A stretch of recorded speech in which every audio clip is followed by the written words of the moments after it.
అందరికీ మీకు మీ ద్వారా అందరికి కూడా శివరాత్రి శుభాకాంక్షలు. తర్వాత ఈరోజు ప్రధానంగా నేను చెప్పదలుచుకున్నది, నిన్న తెలంగాణ హైకోర్టు నారా చంద్రబాబు నాయుడు గారు 20 ఏళ్ల క్రితం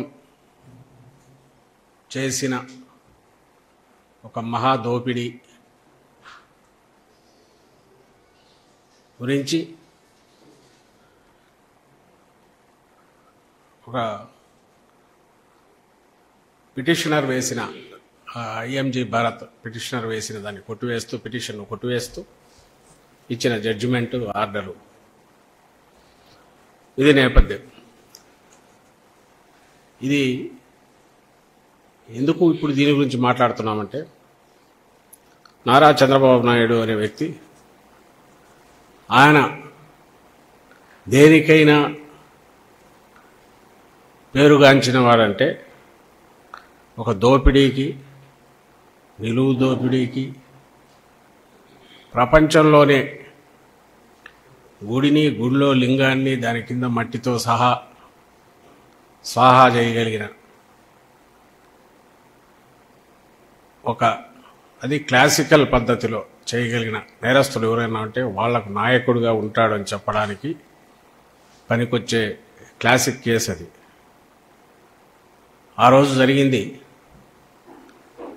2007లో రాజశేఖర రెడ్డి గారు ఆయన వచ్చినాకంటే 2004లో రాజశేఖర రెడ్డి గారి ప్రభుత్వం వచ్చాక దాని మీద విచారణ సంఘాన్ని వేసి వాస్తవాలు వెలికి తీసి సరిదిద్దినందువల్ల ఆ స్కామ్ అక్కడ ఆగిపోయింది. లేకపోతే అది మెటీరియలైజ్ ఉంటే అది దాని వాల్యూ ఎంత, స్టేట్కి ఎంత నష్టం జరిగేది అంటే ఊహించలేనంత అని ఇప్పటికి అర్థమవుతుంది. ఆ రోజుల్లోనే అది చాలా అతిపెద్ద భారీ స్కామ్, కుంభకోణము, కుట్ర అని అప్పట్లోనే వార్తలు వచ్చాయి. అందులో స్ట్రెయిట్ బ్లాక్ అండ్ వైట్, అంటే ఎలాంటి 20 మంది 50 మంది ఉన్న కుట్ర కాదు, లేక వ్యవస్థలో ఉండే లోపాలను వాడుకొని ఆ గడ్డి స్కామ్ గోదాన్లా కాదు, కింది వరకు అవినీతి జరిగింది కాదు. ఒక్క వ్యక్తి రాష్ట్రానికి నాయకత్వం వహిస్తున్న, ప్రభుత్వానికి హెడ్గా ఉన్న, పెద్దగా ఉన్న వ్యక్తి ఆయన అవినీతికి పాల్పడితే నేరుగా ఎట్లుంటుంది, అందులోనూ అతను అత్యాశాపరుడై, దురాశాపరుడై చంద్రబాబు నాయుడు లాగా ఉంటే ఎట్లుంటుందనే విశ్వరూపం చూపించిన కేసు అది. సరే, ఈరోజు అది సహజంగానే ఒక సాక్షిలో వచ్చినట్టుంది, ఇంకా మిగిలిన 1-2 మీడియాలో వచ్చిందేమో, కానీ ఎల్లో మీడియాలో అయితే నాకు తెలిసి ఎక్కడా కనపడినట్లేదు. తీర్పు ఆర్డర్ కాపీ కానీ ఆ తీర్పు గురించి వార్త కానీ ఉన్నట్లేదు నాకు తెలిసి.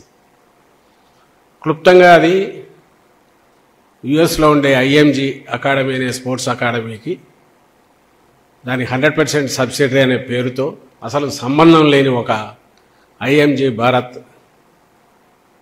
స్పోర్ట్స్ అకాడమీ ప్రైవేట్ లిమిటెడ్ అనే ఒకటి కంపెనీ ఫామ్ అవుతుంది. 2003 ఆగస్టులో 5వ తేదీన అది ఫామ్ అవుతుంది. అంటే ఇన్కార్పొరేషన్ ఆ రోజు అవుతుంది. 2009 ఆగస్టు 9న ఎంఓయూ ఎంటర్ అయిపోతుంది గవర్నమెంట్. సరిగ్గా 4 రోజుల ముందు పుట్టిన కంపెనీలో 4 రోజుల తర్వాత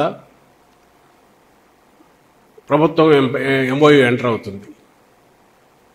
అంతా చేస్తే ఆ కంపెనీకి కానీ ఒరిజినల్ ఐఎంజీకి కానీ సంబంధం లేదు. 5వ తేదీ అది ఫామ్ అవుతుంది. 6వ తేదీ ఇమ్మీడియట్ ప్రపోజలు, దాని మీద జీవో ఒకటి సర్క్యులర్ రిలీజ్ అవుతుంది. చీఫ్ సెక్రటరీ 4 మంత్రులు సంతకాలు చేస్తారు. 9వ తేదీ ఎంఓయూ ఎంటర్ అవుతారు. దాని ప్రకారం ఇచ్చిన సౌకర్యాలు అవి చూసి నిన్న హైకోర్టు న్యాయస్థానం పూర్తి దిగ్భ్రాంతి వ్యక్తం చేసింది. 20 ఏళ్ల తర్వాత 2003 ఎండ్లో 4లో జరిగిన ఆ రోజు ఆ కుంభకోణం, 2006-7లో సరిదిద్దబడిన కుంభకోణం, 2024లో ఈరోజు అంటే 20 ఏళ్ల తర్వాత జడ్జిమెంట్లో ఇప్పుడు కూడా హైకోర్టు దిగ్భ్రాంతి వ్యక్తం చేసిన అంశాలు ఏవయ్యాయంటే, ఈ 4 రోజుల్లో జరిగిన MOU ప్రకారం ఆ IMG భారత్ అనే ఒక బోగస్ కంపెనీకి 850 ఎకరాల ల్యాండ్, అలాగే వాళ్లకు అంతవరకు ఏర్పాటయ్యేంతవరకు స్టేడియం మీద పూర్తి right, Lal Bahadur LB stadium కానీ ఇంకా హైదరాబాద్లో ఉండే స్టేడియంస్ మీద వాటి మెయింటెనెన్స్కు సంవత్సరానికి 2.5 కోట్లు లేదా ఎక్కువ అయితే అది, అలాగే ఒక 3 ఏళ్ల పాటు వాళ్లకు 100% ఏ ఖర్చులైనా మెయింటెనెన్స్ అంతా ఎలక్ట్రిసిటీ కానీ వాటర్ కానీ పవర్ ప్రదేశ్ మొత్తం అన్నీ కూడా ఫ్రీ, 100% రీయింబర్స్మెంటు. రాష్ట్రంలోని స్టేడియంలో వాళ్ళకి కావాల్సినవి తీసుకోవచ్చు, ఫస్ట్ రైట్ ఆఫ్ రిజెక్షన్ వాళ్ళకే, వాళ్ళు వద్దనుకుంటేనే గవర్నమెంట్కి ఉంటాయి. ఇంకా దానికి కొసరు కింద వాళ్ళకు ప్రధాన కార్యాలయం అంతర్జాతీయ స్థాయిలో ఏర్పాటు చేయడానికి ఒక 5,000 గజాల స్థలం, ఎక్కడ జూబ్లీ హిల్స్లో, Banjara hills, Jubilee hills, Madhapur వెళ్లే దారిలో 5,000 గజాల స్థలం కూడా. ఇది మొత్తం MOUలో అంశం. ఇది జరిగింది 2003 నవంబర్లో చంద్రబాబు నాయుడు ప్రభుత్వం రద్దవుతుంది. ఆయనే సిఫార్సు చేస్తాడు, అదే అప్పుడు బాంబు ఇది పడి అలిపిరి బాంబు, దీంతో సింపతి వస్తుంది అనుకుని సిఫార్సు చేస్తాడు. ఆపద్ధర్మ ప్రభుత్వంలో 2004 ఫిబ్రవరిలో గచ్చిబౌలిలో 400 ఎకరాలు రిజిస్ట్రేషన్ కూడా చేసి సేల్ డీడ్ ఇస్తారు. గచ్చిబౌలిలో సెంట్రల్ యూనివర్సిటీ పక్కన అప్పటికే ఈ MR ప్రాపర్టీస్, బౌల్డర్ హిల్స్ ఆ ఏరియా అంతా అప్పటికే విల్లాస్ వస్తున్నాయి. IVRCL వాళ్ళది విల్లాస్ అవన్నీ వస్తున్న ఏరియా. అక్కడ అప్పట్లోనే ఎకరం 2 కోట్లు, బుక్ వాల్యూ 13 లక్షలు, మార్కెట్లో 2 కోట్లు పలికే భూమి ఎకరం 50,000కు, అంటే 2 కోట్లకు మొత్తం 400 ఎకరాలు సేల్ డీడ్ ఇచ్చేసింది అప్పుడు ప్రభుత్వం, చంద్రబాబు నాయుడు ప్రభుత్వం. అది ఆపద్ధర్మ ప్రభుత్వం. ఈ MOU నుంచి ఈ ప్రపోజల్ అంతా పోనీ కనీసం క్యాబినెట్కి వెళ్ళిందా? లేదు. కేవలం అంతకుముందు మంత్రులు సంతకాలు చేసి MOU ఆధారంగా జరిగిన ట్రాన్సాక్షన్లో, ఆ ప్రాసెస్లో ఫిబ్రవరిలో ఇది 400 ఎకరాలు సేల్ డీడ్ చేస్తారు. ఇంకొక 450 ఎకరాలు మామిడిపల్లి, అంటే మీకు ఇంకా అందరికీ తెలిసిన ఏరియా ఎక్కడంటే ఎయిర్పోర్ట్ నుంచి శ్రీశైలం రోడ్డు వైపు బయటికి ఎగ్జిట్ వచ్చిన దగ్గర పక్కన, అక్కడ 450 ఎకరాల అగ్రిమెంటు. అది లక్కీగా అది అప్పుడు సేల్ డీడ్ కాలే. సో మొత్తం 850 ఎకరాలు. మీ అందరికీ తెలుసు, ఇప్పుడు ఒకవేళ మనం రాష్ట్రం విడిపోయినా కూడా హైదరాబాద్లో ఏ ఏరియా ఎంత వాల్యూని అందరికీ తెలుసు. ఇప్పుడు అప్పటికే ఫైనాన్షియల్ డిస్ట్రిక్ట్ మొదలైంది, అండ్ రింగ్ రోడ్డు ప్లానింగ్లో ఉంది, ఎయిర్పోర్ట్ లొకేషన్ తెలుసు, ఫలానా చోట వస్తుందని. ఇదంతా తెలిసిన సమయంలో 850 ఎకరాలు, అందులో 400 ఎకరాలు సేల్ డీడ్ కూడా చేసి ఇచ్చేసిన స్కామ్ ఇది. ఈ 400 ఎకరాల వాల్యూ అప్పట్లోనే 800 కోట్లు నుంచి 1000 కోట్లని అనుకున్నారు 2003-4లో. ఇప్పుడు అక్కడ ఎకరం 100 కోట్ల దాకా ఉంది. అందరికీ తెలుసు, మీకు తెలుసు, అక్కడ హైదరాబాద్ వాళ్ళకి తెలుసు, ఏపీలో వాళ్ళకి తెలుసు. అంటే దాదాపు ఇదే ఈ 400 ఎకరాల ఇదే దాదాపు 40,000 నుంచి 50,000 కోట్లు, అవతల కలిపితే 80,000 నుంచి 1,00,000 కోట్ల ప్రాపర్టీకి 20 ఏళ్ల క్రితం స్కెచ్ వేసిన ఘనాపాటి, గజ దొంగ, ఏదైనా పేర్లు పెట్టుకోవచ్చు. అంటే అవన్నీ ఆ నిర్వచనాల్లో కూడా ఆయన ఫిట్ ఇన్ అవుతాడని నేను అనుకోను. ఎందుకంటే ఇంత స్కెచ్ ఎవడు మామూలు వాడు వేయలేడు. అది కూడా ఎప్పుడు ఆపద్ధర్మ ప్రభుత్వంలో, అది కూడా ఎప్పుడు ఆ కంపెనీకి ఉనికి లేదు, ఏ ఇంటర్నేషనల్ కంపెనీతో సంబంధం లేదు. అండ్ మినిమం డ్యూ ప్రాసెస్ కూడా చేయకపోగా ఇంకా చాలా ఇంకా ఏమేమి ఇవ్వచ్చు అని చెప్పి అన్నీ కూడా కొసర్ల కింద నేను ఇంతకుముందు అన్నట్టు మళ్ళీ మెయింటెనెన్స్కు మళ్ళీ టిప్పులాగా దాన్ని ఏమంటారు రీఇంబర్స్మెంట్ ఆఫ్ ఎలక్ట్రిసిటీ ఇవన్నీది మళ్ళీ 5,000 గజాలు జూబ్లీస్లో దట్ ఇట్ సెల్ఫ్ అదే ఇప్పటికే 100 కోట్లు 200 కోట్లు 300 కోట్లు అదే ఆఫీస్కు ఇది ఆ కంపెనీకి చేసింది. దాంట్లో ఎవరూ తలా తోకాలేదు. అదృష్టవశాత్తు ఆయన వెళ్ళిపోయారు. రాజశేఖర రెడ్డి గారు వచ్చారు. రాగానే ఆయన ఎంక్వైరీ చేసి ఆయనకున్న ఔదార్యం వల్ల ఆ స్కామ్ దాన్ని సెట్ చేశాం కదా, కరెక్ట్ చేశాం కదా, ఆస్తి ఎంత వచ్చిందని చెప్పి దాని మీద ఫర్దర్ ప్రొసీడ్ కాలే. పోనందు కూడా హైకోర్టు క్వశ్చన్ చేసింది, ఇంత జరిగితే గవర్నమెంట్ ఎందుకు చేయలేదని. అది ఆయన ఔదార్యం ఆ రోజు. లేకపోతే అప్పుడే ఈయన ఊచలు లెక్క పట్టాల్సి వెళ్లాల్సిన వాడు చంద్రబాబు నాయుడు. ఇది ఆ రోజు కేసు జరిగింది. ఇక్కడ చెప్పదలుచుకుంది ఏదంటే, మీకు ఆ రోజు నుంచి ఆయనకు మళ్ళీ అవకాశం వచ్చి 2014-19లోనే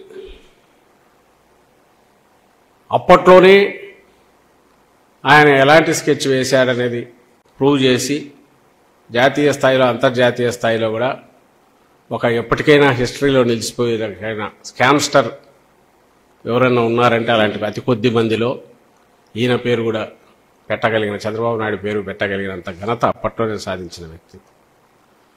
అప్పటికి ఇప్పటికీ ఏమీ మారకపోగా అంతే క్రూడ్గా అలాగే చేస్తున్నాడనేది మనకు కూడా 2014-19 మధ్య కూడా ఆయన అదే నైజం చూపించాడు.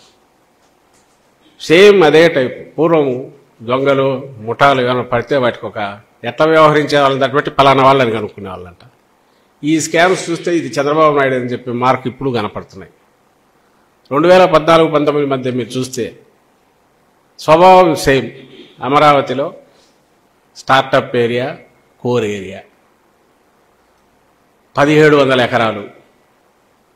1700 ఎకరాలు ఏదో ఊరు పేరులోదో ఉందో ఒక కంపెనీ పట్టుకొచ్చేసి వాటికి ఒక బోగస్ దీని తరపున ముందు పెట్టి 1700 ఎకరాలు అప్పనంగా వాటికి కోర్ ఏరియా. వాటికి ఇచ్చిన కన్సెషన్స్ ఏంటయ్యా అంటే, ఈ 1700 ఎకరాలు కోర్ ఏరియా పక్కనే అడ్మినిస్ట్రేటివ్ ఏరియా రావాలి. ఏమేమి వస్తాయి ఇందులో? Chief minister residence, governor residence, assembly, secretariat. అంటే కోర్ మొత్తం అడ్మినిస్ట్రేటివ్ హార్ట్ బ్రెయిన్ ఏది ఉంటుందో అది ఈ స్టార్టప్ ఏరియా 1700 ఎకరాల పక్కన రావాలి. ఇది డెవలప్ అయిన తర్వాతనే మిగిలినవన్నీ కావాలి. అలాగే దానికి అవసరమైన ఇన్ఫ్రాస్ట్రక్చర్ అంటే రోడ్లు కానీ డ్రైన్లు కానీ మొత్తం అంతా 5,500 కోట్లతో రాష్ట్ర ప్రభుత్వమే నిర్మించి ఇవ్వాలి 2 ఏళ్లలో. ఆ కంపెనీ తన బిజినెస్ అంతా పూర్తి చేసుకోవడానికి 5 ఏళ్ల చొప్పున 3 సార్లు ఇచ్చేస్తూ 15 ఏళ్ల పాటు సమయం. సేమ్ అదే టైప్. అప్పట్లో గచ్చిబౌలి, మామిడిపల్లి, హైదరాబాద్లో ఎట్లయితే 100 ఎకరాలు 400 ఎకరాలు ఇచ్చేసి ధారాదత్తం చేస్తూ ఊరు పేరు లేని కంపెనీకి చేశారు. ఇక్కడ ఏకంగా రాజధానిని అక్కడ ఉన్న 30,000 మంది ఉసురు కొట్టుకుంటూ రైతుల దగ్గర ల్యాండ్ పూలింగ్ అని తీసుకొచ్చి వాళ్ళ ఏరియాస్ ఎట్లా డెవలప్ చేయాలో, జనరల్గా ఏదన్నా మొదలైనప్పుడు ప్రజల దగ్గర అందులో తీసుకున్నాక ఆ ఏరియాస్ కూడా డెవలప్ కావాలి, టోటల్ డెవలప్మెంట్ ఎట్లా చూడాల్సింది పోవచ్చు. ఏదైతే తన బినామీలో లేకపోతే తన ఒప్పందాలు చీకటి ఒప్పందం చేసుకున్న కంపెనీనో వాటిని తీసుకొచ్చి వాటికి మొత్తం వేసి ఇదయ్యాకనే మిగిలిన డెవలప్మెంట్ అని చెప్తూ అక్కడే అంటే ఒక జూబ్లీ హిల్స్ను అలాంటి ప్రాంతాన్ని ప్రైమ్ ప్లేస్ను క్రియేట్ చేసిన క్రీమ్ అంతా తనకు తన బినామీలకు. అక్కడే నారాయణ కూడా 58 ఎకరాలు కొంటాడు. అది కేసు నడుస్తోంది ఇప్పుడు. A1 అయినా A2 అయినా జగన్మోహన్ రెడ్డి గారి ప్రభుత్వం వచ్చాక జరుగుతున్న ఇది అది ఆ కేసు ఇప్పుడు నడుస్తుంది. ఎక్కడైతే ఇది దానికంటే ఇది మరి అది రాష్ట్రం సొమ్ము. ఇది రైతుల దగ్గర నుంచి తీసుకున్న భూమి. క్యాపిటల్ డెవలప్మెంట్ అది. క్యాపిటల్ డెవలప్మెంట్ భూములు ఇచ్చిన వాళ్ళకు సంబంధించిన ల్యాండ్స్ ఏమవుతాయో వాటి డెవలప్మెంట్కి ఏంది అనేది చూడాల. ముందు ఇది 3,000 ఎకరాలు అనుకున్నారు, మళ్ళీ ఎందుకు అది 1,700 ఎకరాలకు దిగింది. మరీ ఎక్కువ అవుతుంది ఏమంటున్నారో తెలియదు. సో 3,000 ఎకరాలు కాస్త 1,700 ఎకరాలు, 1,700 ఎకరాలు క్రీమ్ ఎంటైర్ డెవలప్మెంటు. ఆయన కలలు కన్నా నిజమైతే ఇది 1,00,000 కోట్లకు 40,000 కోట్లు 50,000 కోట్లు డిపెండింగ్ అనగా ఎంతైనా దాని వాల్యూ పెరిగే కొద్దీ అదంతా మింగేయచ్చు అనేది ఆలోచన. ఇక్కడ సేమ్ ఎక్కడ లేని కన్సెషన్స్ అన్ని దానికే ఇచ్చి ఉల్టా ఎవరైనా డెవలప్మెంట్కి ఇస్తే ఇన్ఫ్రాస్ట్రక్చర్ వాళ్ళు వేసుకుని ఎదురు ఇస్తారు. ఇక్కడ పెట్టుబడిలో పార్ట్ ఇన్ఫ్రాస్ట్రక్చర్ ఫ్రీ డెవలప్మెంట్, అమ్ముకోవడం మాత్రం అంతర్జాతీయ స్థాయి ఇది వాళ్ళు చేసుకుంటారు. దానికి అవసరమైన వాతావరణం క్రియేట్ చేయడానికి all cream administrative core area అంతా అక్కడే వస్తుంది. హాట్ కేక్ లాగా అమ్ముడు పోయేదానికి అవసరమైనవి క్రియేట్ చేసి ఇది మామూలు ఇక్కడ ఎవరైనా ప్రైవేట్ బిల్డర్కి ఇచ్చినా అంతకంటే బ్రహ్మాండంగా డెవలప్ చేస్తాడు. మనం ఊరి బయట ల్యాండ్లోనే తీసుకున్నప్పుడే 60-40 నడిచేటప్పుడు లేదా 50-50 40-50-60 ఏదో ఒక రేషియో నడిచేటప్పుడు ఇన్ఫ్రాస్ట్రక్చర్ అంతా డెవలపర్ వేసిస్తున్నప్పుడు అట్లా ఆలోచించినా కూడా ఇది ఉల్టా మనం ల్యాండ్ ఓనరే ఇన్ఫ్రాస్ట్రక్చర్ డెవలప్ చేసి కేవలం ఒక అంతర్జాతీయ స్థాయి డెవలప్ చేయడం కోసం అడిషనల్ కన్సెషన్స్ ఇచ్చి అది అమ్ముడు పోవడానికి అవసరమైన అన్ని రకాల ఇవి కూడా అక్కడ క్రియేట్ చేసి ఆ తర్వాత వాళ్ళని అమ్మిన తర్వాతే లేదా వాళ్ళ డెవలప్ అయిన తర్వాత మిగిలినవని పెట్టే క్రైటీరియా ఇది ఎక్కడన్నా ఉంటుంది ఆ ప్రపంచంలో. మనకి ఇక్కడ అమరావతి అనబడే ఈ భ్రమరావతిలో లేదా వర్చువల్ దీన్ని క్రియేట్ చేసి 1,00,000 కోట్లు మింగేయడానికి చంద్రబాబు నాయుడు గారు వేసిన స్కామ్లో పార్ట్గా మాత్రమే జరుగుతుంది. సో 2004లో 3-4లో ఏం చేశారో 2014లో వచ్చిన తర్వాత అంటే 10 ఏళ్ల తర్వాత ఆయన విశ్వరూపం, ఆయన ఆలోచనలు, ఆయన వికృతమైన దోపిడీ ధోరణి కానీ మనస్తత్వం కానీ అది ఏ రకంగా చూపించారనేది అక్కడ కనపడుతుంది. అలాంటిదే చిన్నది టిప్పు మనం అందరం ఈ మధ్యనే దేనివల్ల అయితే ఈయన అరెస్ట్ అయ్యి జైలు పాలై 60 రోజులు అక్కడికి వెళ్ళాడు చంద్రబాబు నాయుడు గారు. సీమెన్స్ స్కిల్ స్కామ్గా పేరు వచ్చింది ఈ మధ్య. సీమెన్స్ది కుంభకోణం, సీమెన్స్ పేరుతో కుంభకోణం, అది కూడా మీ అందరికీ తెలుసు. 300 కోట్ల పైగా ఎట్లా లాక్కోవాలా, ప్రజల సొమ్ము మింగేయాలనుకుని దాన్ని 10% చేసి దానికి 90% అంటే 3,000 కోట్లు సీమెన్స్ ఇస్తుందని అక్కడి నుంచి 2 దొంగలు వస్తే అసలు వాళ్ళు ఎట్లా ఇస్తారు, ఏమి ఇస్తారు, ఆ 3,000 కోట్లు గ్రాంట్ ఇన్ ఎయిడ్ కదా. గ్రాంట్ ఇన్ ఎయిడ్ అంటే పెడితేనే కదా మనం పెట్టాల్సింది, వాళ్ళు ఎంత పెడితే మనం అంత రిలీజ్ చేయాలి కదా. కాకుండా దానికి బదులుగా ఈ 10% అని ఏది విన్నారో అదే 100% నేరుగా రిలీజ్ చేయడం. ఆ చేయడానికి అవసరమైన రకంగా అవుట్ సైడ్ ఒక బయట వ్యక్తిని, ప్రైవేట్ వ్యక్తిని తీసుకొచ్చేసి అతనికి 4 పోస్టులు స్పెషల్ సెక్రటరీగా ఇంక్లూడింగ్ సీఎంఓలో సీఎం తన సెక్రటరీగా కూడా పెట్టుకుని 5 నెలల్లోనే 2014లో అధికారంలోకి, ఈసారి లాస్ట్లో అయితే ఇదవుతుంది, ఫస్ట్లోనే కొట్టేయాలన్నట్టున్నారు. 2014 జూన్లో వస్తే ఆగస్టు నుంచే మొదలవుతుంది ప్రాసెస్. 2015 ఎండుకంతా దాదాపు పూర్తి అయిపోతుంది. 2015 కంతా 2015 ఫిబ్రవరి నుంచి ప్రాసెస్ మొదలవుతుంది.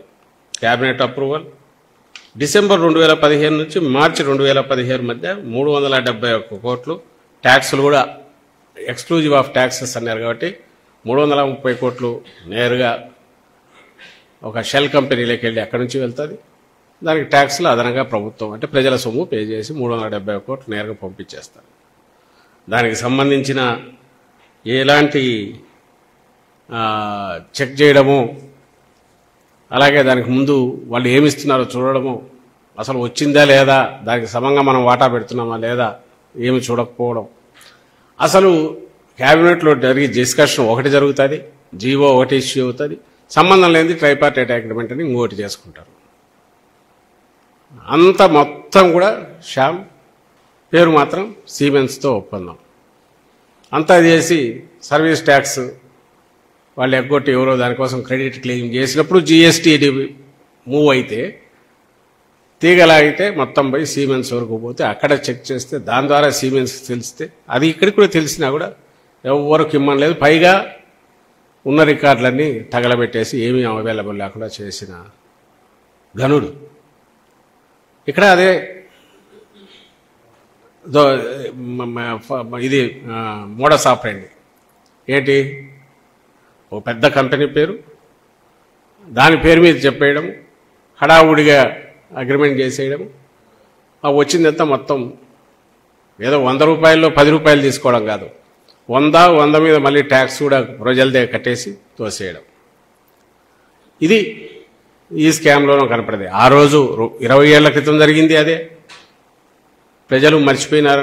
14లో ఎన్నిక చేసుకుంటే మళ్ళీ అలాంటివి జరిగాయి. ఇవి కాక ring road scam, fibre net, ఇవి సుమారుగా ఉన్నాయి. ఇవన్నీ వాటిలో కూడా అలాగే షెల్ కంపెనీస్కి పోతాయి.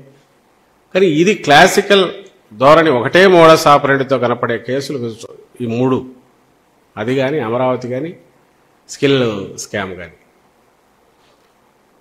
ఇక్కడ పాయింట్ ఏంటంటే రావడమే రాష్ట్రాన్ని ఎట్లా ముంచాలా.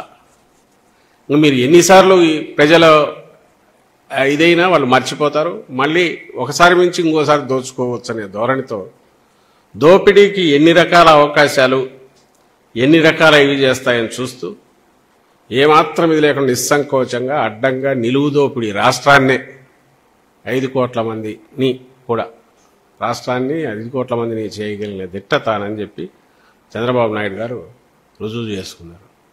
ఒకటేంటంటే ఇంకో చిత్రం, 20 ఏళ్ల క్రితం ఆ రోజు తండ్రి అధికారంలో ఉన్నారు రాజశేఖర రెడ్డి గారు.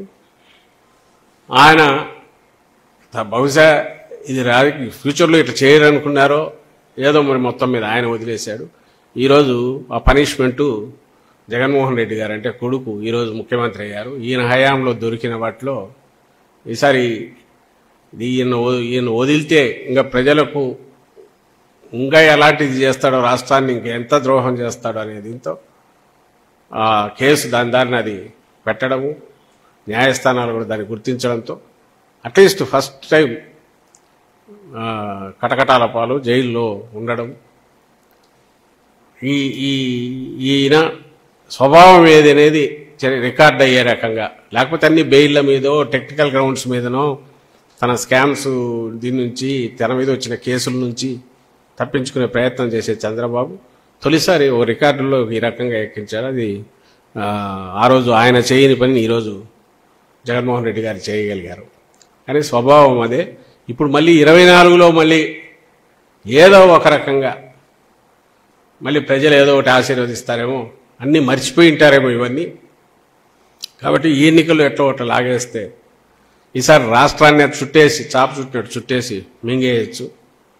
ఇంకొక అవకాశం ఇస్తే ఈరోజు జగన్మోహన్ రెడ్డి గారు రాకుండా 2019లో కర్మగాలి అతనేగానే వచ్చింటే ఈవేళకి చుట్టేశారు. ఆ రోజు ఎట్లయితే 2004లో రాష్ట్రం ఉమ్మడి రాష్ట్రం కర్మగాలి ఆయన చంద్రబాబు నాయుడు వచ్చింటే ఎట్లయితే నేనన్నా ఈ 800 ఎకరాలు 1000 ఎకరాలు ఎన్ని పోయావు, ఇదంతా క్లాసిక్గా కనపడుతూ ఇట్లా కనపడనివి ఇంకా చాలా ఉన్నాయి. అలాంటిది ఈరోజు 14లో ఇచ్చినందుకు ఇంత చూపించిన చంద్రబాబు నాయుడు ఈ 24లో గన మళ్ళీ ఒక్కసారి ఇచ్చి చూడండి నా తడాకా చూపిస్తా అని మళ్ళీ విరుచుకుపడడానికి ట్రై చేస్తున్నాడు. ఈసారి ఇస్తే మొత్తం రాష్ట్రాన్నే మింగేయాలనే దీంట్లో ఆలోచనలతో దురాలోచనలతో కుట్రబుద్ధితో వస్తున్నాడు.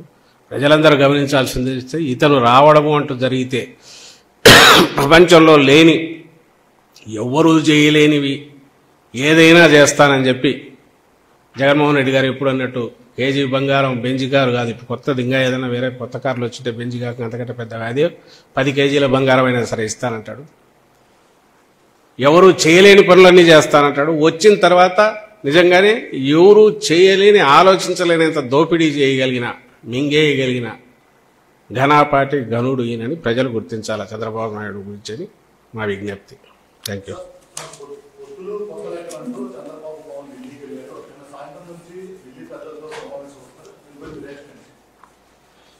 మేము ఇంతకుముందు కూడా చెప్పాము, ఈ ప్రాసెస్ ఇది 20 రోజులు, నెల రోజులు, 2 నెలల నుంచో జరుగుతుంది. చంద్రబాబు నాయుడు ఈసారి నేనన్న దాంట్లో కూడా he's in such a desperation. ఇంకా వెంటిలేటర్ మీద ఉన్నవాడు ఎట్లయితే ఇదవుతుంటాడో, లేదా దింపుడు కళ్ళ మాస్ అంటారు ఫైనల్గా, ఆ దీంతో చేసే ప్రయత్నము, చేయని ప్రయత్నం అంటూ లేదు, చేసే ప్రయత్నం కాదు, చేయని ప్రయత్నం అంటూ లేదు. ప్రపంచంలో ఉండే అన్ని శక్తులు తనను ఆవాహించాలి, వీటన్నిటిని పెట్టుకుని ఎట్లా జగన్మోహన్ రెడ్డి గారిని ఢీకొనాలనే దాంట్లో భాగంగా ఆయన ఈరోజు నిన్నటి నుంచి ఢిల్లీలో ఎట్లా పడిగాపులు కాస్తున్నాడో అందరు చూస్తూనే ఉన్నారు. దీంట్లో మీకేమనిపిస్తుందో నాకు అర్థం కావట్లే, కానీ అది బలహీనతోడా కాదు, ఒక నిస్పృహ. ఇది మిస్ అయితే ఇంక నేను నా బతికే వృధా, నేను అయిపోయినట్టే అని భావించే వ్యక్తి ఆఖరి క్షణంలో చిన్న గడ్డిపోత దొరికినా ఎట్లయితే కొట్టకపోయేవాడు ఎట్లా చేస్తాడో ఆ ప్రయత్నం చేస్తున్నట్టు అనిపిస్తుంది.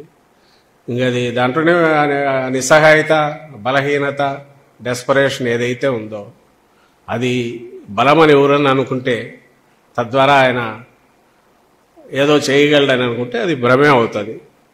అది కుదిరితే ఆయన ఈసారి అప్పటికీ ఇప్పటికీ మీరు గతంలో ఫస్ట్ నుంచి చూసినా కూడా ప్రతిసారి ఎవరో ఒకరి ఇది లేనిదైతే కాలేదు, అందరినీ పెట్టుకుంటున్నాడు, ట్రై చేస్తున్నాడు. ఆ ప్రయత్నం చేసిన ప్రతిసారి ఒక్కొక్కసారి డిపెండింగ్ అవతల పార్టీలు బట్టి తను సక్సెస్ అవుతుండొచ్చు, ఇంకోసారి ఫెయిల్ కూడా అయ్యారు. 2009లో తన వల్ల కాలే, అన్ని కూటములు ఏకమైన. ఈసారి వెరైటీ ఏదంటే అటు బీజేపీతో పాటు ఇటు కాంగ్రెస్తో కూడా తన కంట్రోల్లోనే పరోక్షంగా పెట్టుకొని దాన్ని కూడా నడిపిస్తూ అన్ని శక్తులను కూడగట్టుకుని రావాలని చూస్తున్నారు. ఇందులోనే మా బలం తెలుస్తుంది. జగన్మోహన్ రెడ్డి గారి మీద ప్రజలకున్న అభిమానం కానీ, వాళ్ళ అతని డెస్పరేట్ అటెంప్ట్స్లోనే, చంద్రబాబు నాయుడు డెస్పరేట్ అటెంప్ట్స్లోనే జగన్మోహన్ రెడ్డి గారి బలము, వైఎస్ఆర్సీపీ బలము, మా పార్టీకి కానీ జగన్మోహన్ రెడ్డి గారికి కానీ ప్రజల నుంచి ఉన్న అభిమానము, బ్లెస్సింగ్స్ అవి దీంట్లో ఎక్స్ప్రెస్ అవుతాయి, వ్యక్తం అవుతాయని నేను భావిస్తున్నాను.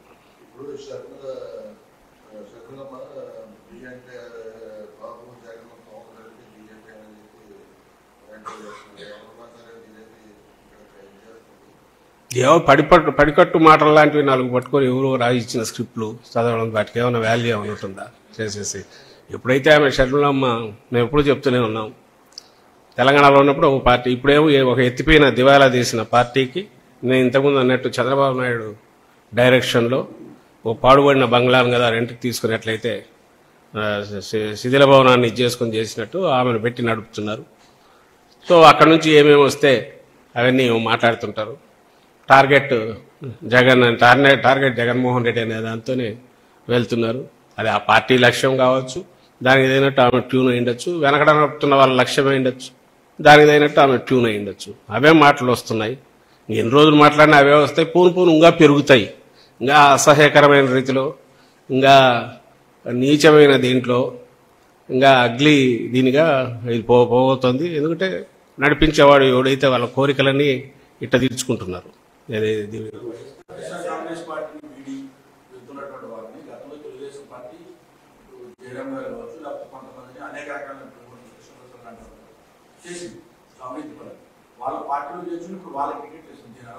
వాళ్ళే ఆన్సర్ ఇవ్వాలి, దానికి వాళ్ళ ఆన్సర్ ఇవ్వాలి. అలాగే ఈ పోయిన వాళ్ళు వీళ్ళ ఇది చేయాలి. పోయిన వాళ్ళందరూ కూడా ఎప్పుడైతే ఇక్కడ అవకాశం లేదో, లేదా వాళ్ళ దారి చూసుకుని ఇక్కడ కుదరదు అనుకున్నప్పుడు పోయిన వాళ్ళు, అలాంటి వాళ్ళని తీసుకుని అది బలం అనుకుని ఆ పార్టీ చూపడం, ఇవన్నీ చూపించి ఏదో ఇప్పుడు ఈ పార్టీలతో పొత్తుల దగ్గర నుంచి ఇక్కడ నుంచి పోయిన నాయకులను, లేకుంటే ఎవరినైనా టికెట్లు లేకనో కుదరకనో ఇమడలేకనో వచ్చిన వాళ్ళని చూపి ఇది బలం అని చెప్పి ప్రజలకు చూపించాలనే ప్రయత్నం తెలుగుదేశం పార్టీ చేస్తోంది. అండ్ అలాంటి వాళ్ళు చేసేటప్పుడు దానికి ఈరోజు మాట్లాడింది ఈ రాత్రికి మాట మార్చినా అప్పటికి అదే కరెక్ట్ అని చెప్పి ఒప్పించే ప్రయత్నం చేయగల మేటి ఎల్లో మీడియా వాళ్ళకు ఉంది. వాళ్ళు ఆ మీడియా పరంగా ఉండే దీంతో ఒకటే చెప్పిందే 10 సార్లు పెట్టి అదే నిజమని చెప్పి ప్రయత్నం చేస్తూనే ఉంటారు.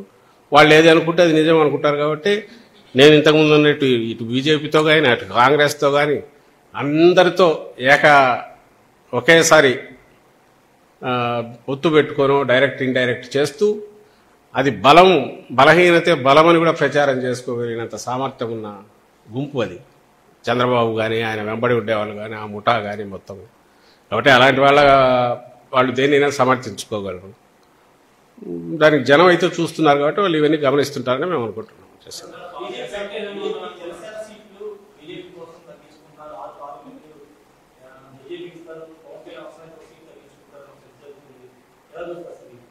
జరుగుతుందా? ఎవరున్నారు?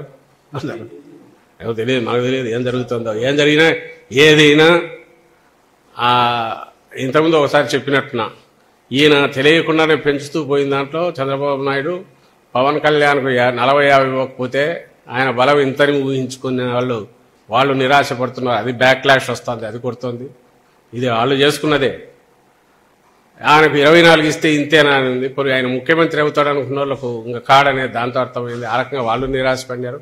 ఈరోజు బీజేపీతో పెట్టుకుంటే వాళ్ళకి ఎన్ని వాళ్ళో తెలియదు. అన్నీ ఇచ్చినాక ఈయనకు మిగిలిన సీట్లు ఎన్నో, అప్పుడు ముఖ్యమంత్రి ఈయన ఎందుకు చేయాలని ఎవడన్నా అనుకుంటే దానికేమవుతుందో అది కూడా తేలాల్సింది. తర్వాత తనకున్న ఏదైతే మ్యానిపులేటివ్ స్కిల్స్ ఉన్నాయో దేన్నైనా తిమ్మిని బొమ్మిని చేయగలనే తనకున్న విశ్వాసం, దాంతో తను వ్యవహరించే తీరు, ఇది ఏదైనా సేవ్ చేస్తే కన్విన్స్ చేసుకుని తన నాయకత్వంలోని వీళ్ళందరినీ కూడగట్టుకుని ఎమ్మెల్యేలు ఎవరైనా సరే తన ఏదో రేపు కావాలని ఆయన ప్రయత్నం. కానీ మేము చెప్తున్నది ముందు నుంచి ఏంటంటే మాదైతే ఒక నాట్యుకాల్, ఒక ప్లాన్డ్ దీనిగా పద్ధతి ప్రకారము ఖచ్చితంగా ఒక డిసిప్లైన్డ్గా ఎగ్జామ్స్కు ప్రిపేర్ అయ్యే స్టూడెంట్ లాగా మాది నడిచింది. ఈరోజు అన్నిటికీ సిద్ధంగా సర్వసన్నద్ధంగా ఉన్నాం రేపు వచ్చే నెలలో జరిగే ఎన్నికలకు. వాళ్ళదేమో ఈరోజు ఇంకా మొదలే కానీ ప్రిపరేషన్ మొదలు కానీ లాస్ట్ మినిట్లో చదవాలనో లేదంటే కాపీలు కొట్టేటోట్ల గట్టెక్కచ్చిన స్టూడెంట్ లాగా వాళ్ళది ఉంది. ఇంక వాళ్ళది చూడాల్సింది వాళ్ళది, మీరు రాసుకోవాల్సింది వాళ్ళ న్యూస్ ఎక్కువ వస్తుంటుంది. రోజు వాళ్ళ టికెట్ల పంచాయతీ కానీ, సీట్ల పంపకాలు కానీ, దాని అభ్యర్థుల ఎంపిక కానీ, అసలు అభ్యర్థులే లేని ఇవి ఉన్నాయి. అలాగే అభ్యర్థులు వాళ్ళు పెడితే యువతలు ఎవరు తిరుగుబాటు చేయడం ఉండొచ్చు. ఈ రకరకాలంతా మీకు వార్తలు అక్కడ దొరుకుతాయి. ఇదంతా చేస్తే నెల రోజులు కూడా టైం లేదు. లెటర్సీ అదంతా ఎట్లా ఎండ్ అవుతుందో, ఎట్లా ఇది అవుతుంది అనేది వాళ్ళ వైపు అంతా ఆసక్తికరంగా అక్కడే ఉంది కదా. లెటర్సీ దట్.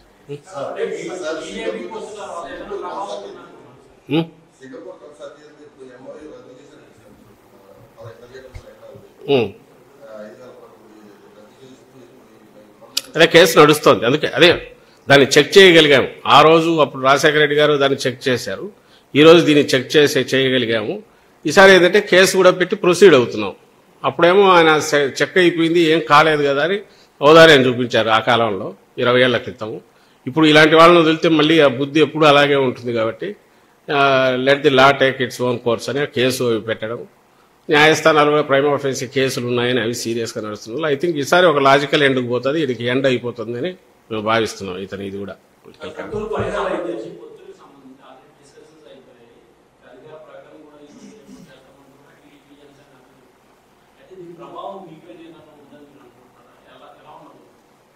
నేను ఇంతకుముందు అన్నా కదా, అది వాళ్ళ బలహీనతను సూచిస్తుంది తప్ప మా బలాన్ని, వాళ్ళ డెస్పరేషన్లో ఏం తెలుస్తుందంటే వైఎస్ఆర్సీపీ బలము, జగన్మోహన్ రెడ్డి గారు ఎంత పక్కాగా లేకపోతే ఎంత కన్స్ట్రక్టివ్గా లేదా రాష్ట్ర ప్రజలకు ఎంత దగ్గరగా లేదా ఆయన అభిమానానికి ఎంతగా పాత్రుడయ్యారు అనేది దీంట్లో వ్యక్తమవుతుంది తప్ప వాళ్ళ బలం వ్యక్తం కాదు. మా బలం వ్యక్తమవుతుంది వాళ్ళ డెస్పరేట్ అటెంప్ట్స్లో, వాళ్ళ బలహీనత వ్యక్తమవుతుంది.